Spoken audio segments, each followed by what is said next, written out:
Hello everyone, welcome back to JB sir classes. एक बार फिर मैं आप लोगों के लिए फिजिक्स का एक नया टॉपिक लेकर आ गया हूं, जिसमें कि हम लोग पढ़ेंगे। आज जो हमारा लेक्चर सीरीज चल रहा है उसमें होगा लेक्चर नंबर 19 और इस लेक्चर में हम लोग पढ़ेंगे, हमारा चैप्टर चल रहा है वैद्युत विभव एवं धारिता, इलेक्ट्रिक पोटेंशियल एंड कैपेसिटेंस। तो इसमें आज का हमारा टॉपिक होने वाला है संधारित्र का सिद्धांत एवं धारिता, principle and capacitance of a capacitor. And दूसरा इसमें टॉपिक हम लोग पढ़ेंगे समांतर प्लेट संधारित्र, पैरेलल प्लेट कैपेसिटर। इससे पिछली क्लास में हम लोगों ने संधारित्र का एक बेसिक इंट्रोडक्शन देखा था और हम लोग देखे थे कि कोई आइसोलेटेड कंडक्टर है, कोई आइसोलेटेड स्फेरिकल कंडक्टर है, तो इस केस में उसकी धारिता कितनी होती है। तो अगर अभी तक आप लोग उस वीडियो को नहीं देखे हैं तो I request all of you, please आप लोग उस वीडियो को देखिए और अगर वीडियो पसंद आए तो वीडियो को लाइक करिए, चैनल को सब्सक्राइब करिए और ज़्यादा से ज़्यादा वीडियो को शेयर करिए सो दैट और सभी लोगों को भी इसका बेनिफिट मिल सके। तो आइए शुरू करते हैं आज का टॉपिक। तो सिंपल सी बात, हम लोग जानते हैं कि किसी भी कंडक्टर को अगर हम लोग चार्ज देते हैं तो उस कंडक्टर के चार्ज स्टोर करने की अपनी एक क्षमता होती है, ठीक है, जिसको उसकी धारिता कहते हैं। तो अगर कोई आइसोलेटेड कंडक्टर है, सपोज करो कोई आइसोलेटेड कंडक्टर है, यहाँ पे कोई आइसोलेटेड कंडक्टर ए है, अगर इसकी आवेश ग्रहण करने की, चार्ज को स्टोर करने की क्षमता होती है। अगर हम लोग प्लस क्यू पॉजिटिव चार्ज देते हैं, इस कंडक्टर को अगर हम लोग प्लस पॉजिटिव क्यू चार्ज देते हैं तो यह पॉजिटिव चार्ज इस कंडक्टर में क्या होगा, इस तरीके से डिस्ट्रीब्यूट हो जाएगा, ठीक है। और अगर इस पर इस चार्ज, इसके अधिकतम क्षमता से ज़्यादा आवेश दिया जाएगा तो वह चार्ज क्या होगा, एनवायरनमेंट में, एटमॉस्फेयर में लीक होने लगेगा, ठीक है। यानी कि कोई एक आइसोलेटेड कंडक्टर अपनी क्षमता से अधिक आवेश को ग्रहण नहीं कर सकता है, ठीक है। अब देखो, अगर किसी चालक को अगर हम लोग आवेश देते हैं तो इसकी धारिता में क्या होती है, इसके पोटेंशियल में वृद्धि होती है। यानी कि हम लोग जानते हैं V equals to Q by C, है ना। यानी कि जैसे इसको हम आवेश देंगे इसके पोटेंशियल में इंक्रीज होने लगेगा। अब देखो, अगर इस कंडक्टर के पास, इस चालक के पास हम लोग एक दूसरा अनचार्ज कंडक्टर रख दें, ये अनचार्ज है, अनावेशित चालक है, तो हमको पता है कि अगर किसी चार्ज कंडक्टर के पास कोई अनचार्ज कंडक्टर रखा जाता है तो इस पर प्रेरण प्रभाव से, इंडक्शन इफेक्ट से पास वाला सरफेस क्या होगा, नेगेटिवली चार्ज हो जाएगा और दूर वाला सरफेस क्या होगा, पॉजिटिवली चार्ज हो जाएगा। बात क्लियर है कि नहीं है। यानी कि किसी भी कंडक्टर के पास में जब कोई अनचार्ज कंडक्टर रखते हैं तो उसके पास वाला सरफेस नेगेटिवली चार्ज और दूर वाला सरफेस पॉजिटिवली चार्ज हो जाता है। अब क्या करेगा, यह नेगेटिवली चार्ज एरिया क्या करेगा, इसके पोटेंशियल को डिक्रीज करेगा, इसके विभव को घटाने की कोशिश करेगा। और यहाँ पर जो पॉजिटिव चार्ज है, यह पॉजिटिव चार्ज एरिया क्या करेगा, इसके विभव को, इसके पोटेंशियल को इंक्रीज करने की कोशिश करेगा। यानी कि हम लोग जानते हैं कि नेगेटिव चार्ज रहेगा तो नेगेटिव पोटेंशियल, पॉजिटिव चार्ज रहेगा तो पॉजिटिव पोटेंशियल। तो क्योंकि यहाँ से जो पॉजिटिव चार्ज के कारण इसमें, इसके पोटेंशियल में जो इंक्रीमेंट होगा एज कंपेयर टू इस नेगेटिव चार्ज के कारण जितना डिक्रीमेंट होगा, जितना डिक्रीज होगा, उसका इफेक्ट ज़्यादा पड़ेगा। यानी कि पास है ना, नेगेटिव चार्ज पास है तो इसका इफेक्ट क्या होगा, इस पर ज़्यादा पड़ेगा और इसका इफेक्ट इस पर ज़्यादा पड़ने से क्या होगा, इसका पोटेंशियल डिक्रीज होगा। और जब इसका पोटेंशियल डिक्रीज होगा तो हम लोग यहाँ से देख सकते हैं C equals to Q by V. तो जब इसका पोटेंशियल डिक्रीज हो जाएगा, इसका जब पोटेंशियल डिक्रीज होगा तो इस पर चार्ज को और स्टोर हम लोग कर सकते हैं। यही होल हमारा कैपेसिटर का कॉन्सेप्ट है, इसी बेसिस पर हमारा कैपेसिटर कार्य करता है। बात समझ में आई। तो मान लो कि कैपेसिटर में सिंपली होता क्या है, कैपेसिटर में दो प्लेट्स होती हैं, है ना। कैपेसिटर की हम लोग बात करें तो कैपेसिटर में दो प्लेट्स होती हैं, इस तरीके से एक प्लेट और एक दूसरी प्लेट इस तरीके से। अगर ये प्लेट हमारा पॉजिटिवली चार्ज है और ये प्लेट हमारा नेगेटिवली चार्ज है, इस पर प्लस क्यू आवेश है और इस पर माइनस क्यू आवेश है, तो इस पैरेलल प्लेट कैपेसिटर का धारिता हम लोग जानते हैं C equals to Q by V. इसकी धारिता क्या होती है, क्यू बाई वी, ठीक है। यहाँ पे C धारिता है, कैपेसिटेंस, और Q इसका चार्ज है, आवेश, और V क्या है, विभव, इसका पोटेंशियल, ठीक है। आई होप इतनी सारी चीज़ें आप लोगों को क्लियर होगी। तो इस प्रिंसिपल को यूज करके हम लोग किसी भी कंडक्टर पर चार्ज को ज़्यादा से ज़्यादा स्टोर कर सकते हैं। एक सिंगल कंडक्टर के पास में कोई दूसरा कंडक्टर लाएंगे तो इसकी कैपेसिटी बढ़ जाती है, और यही कैपेसिटर का प्रिंसिपल है। तो सबसे बेसिक और सिंपल टाइप का जो हमारा कैपेसिटर है उसमें आज हम लोग देखेंगे समांतर प्लेट संधारित्र, parallel plate capacitor. Parallel plate capacitor, parallel plate capacitor, समांतर प्लेट संधारित्र, समांतर प्लेट संधारित्र। तो देखो इसमें नाम से भी क्लियर है कि पैरेलल प्लेट कैपेसिटर, जिसमें जो प्लेट्स होंगी पैरेलल होंगी, समांतर होगी एक दूसरे की। तो यहाँ पे एक प्लेट हमारा है, मान लो प्लेट फर्स्ट है और एक प्लेट हमारी दूसरी है, ठीक है। इन दोनों प्लेट्स के बीच का जो सेपरेशन है, ये सेपरेशन डी है, दोनों प्लेट के बीच का सेपरेशन डी है। और प्लेट एरिया मैं यहाँ पे लिख देता हूँ, प्लेट एरिया, प्लेट का क्षेत्रफल, प्लेट का क्षेत्रफल ए है।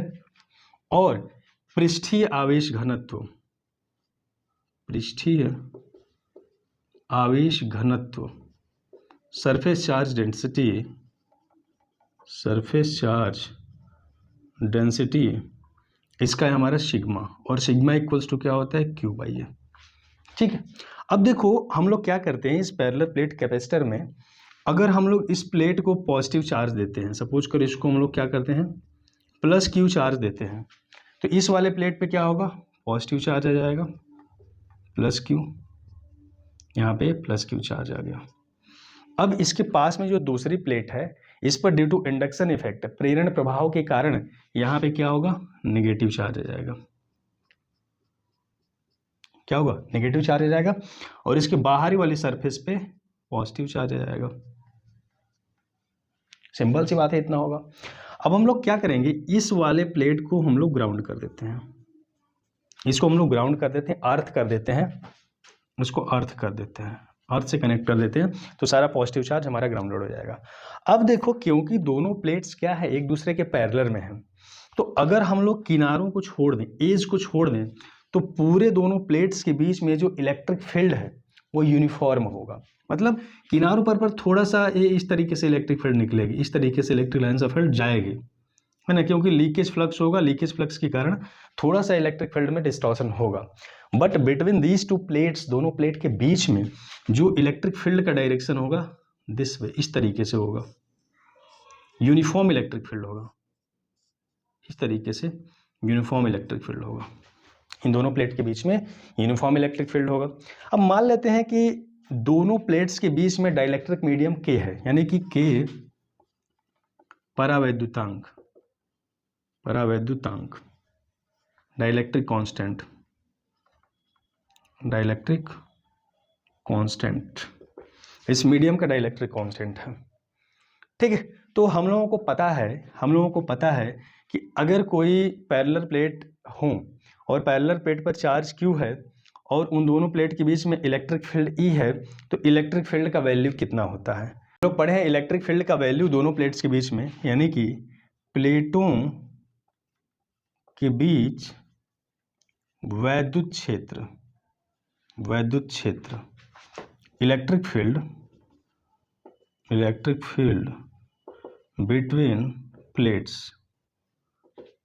ई इक्वल्स टू कितना होता है, sigma upon K epsilon naught, ठीक है।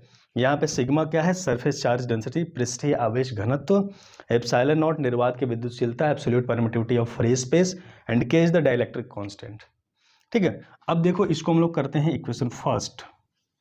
अब देखो इन दोनों प्लेट के बीच में डिस्टेंस डी है, यदि प्लेटों के बीच की दूरी डी हो तो विभवांतर क्या होगा, V equals to E into D, है ना, यही होता है। इलेक्ट्रिक फील्ड हमको पता है, दोनों प्लेट्स के बीच का डिस्टेंस पता है, तो विभवांतर V equals to E into D होगा। यहाँ से इसका वैल्यू पुट करो, यहाँ से क्या हो जाएगा, sigma upon K epsilon naught into D. अब सिग्मा का वैल्यू क्या होता है, sigma equals to Q upon epsilon naught. तो यहाँ से अगर इसका वैल्यू हम लोग पुट करें तो यहाँ से हो जाएगा v इक्वल्स टू सिग्मा का वैल्यू क्या होगा, क्यू अपॉन ए इंटू के एप्सिलॉन नॉट इंटू डी। ये हमारा क्या हो जाएगा, v का वैल्यू निकल जाएगा। सो हम लोग जानते हैं, इसलिए capacitance of parallel plate capacitor, समांतर प्लेट संधारित्र की धारिता। यहाँ से देखो धारिता का फॉर्मूला क्या है, धारिता का फॉर्मूला है C equals to Q by V. तो यहाँ से क्या हो जाएगा, C equals to Q by V.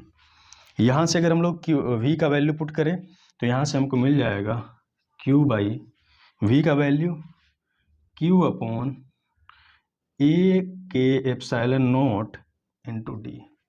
तो यहाँ से q कैंसिल हो जाएगा, यहाँ से हमको मिल जाएगा c equals to K epsilon naught A by D, है ना। यानी कि कोई पैरेलल प्लेट कैपेसिटर है जिसका प्लेट एरिया ए है, प्लेट का क्षेत्रफल ए है, दोनों के बीच में सेपरेशन डी है, और इनके बीच में जो परावैद्युतांक डाइलेक्ट्रिक मीडियम भरा है उसका डाइलेक्ट्रिक कांस्टेंट के है। In that case C equals to K epsilon naught A by D. ठीक है, अगर प्लेट के बीच में एयर भरा हुआ है, इन दोनों प्लेट के बीच में अगर एयर भरा हुआ है तो for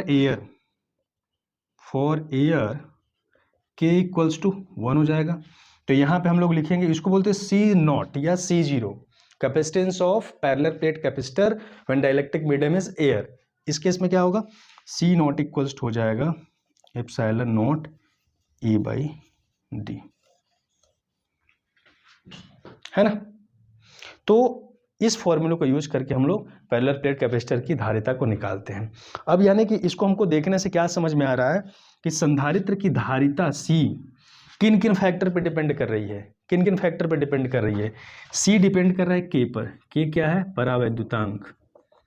परावैद्युतांक, dielectric constant. Epsilon naught तो कांस्टेंट है, निर्वात की विद्युतशीलता, तो इसको बोलते हैं निर्वात की विद्युतशीलता। ठीक, और A क्या है, प्लेट एरिया, प्लेट क्षेत्रफल, और D प्लेटों के बीच की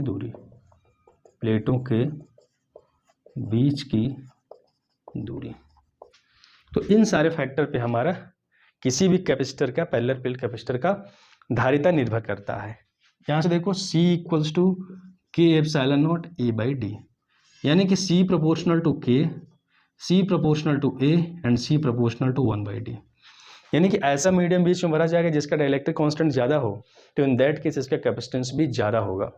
दूसरा, अगर प्लेट एरिया ज़्यादा होगा तो प्लेट एरिया ज़्यादा होने के कारण भी इसका कैपेसिटेंस ज़्यादा होगा, और अगर प्लेट के बीच का डिस्टेंस बढ़ेगा तो इसका कैपेसिटेंस क्या होगा, घटेगा।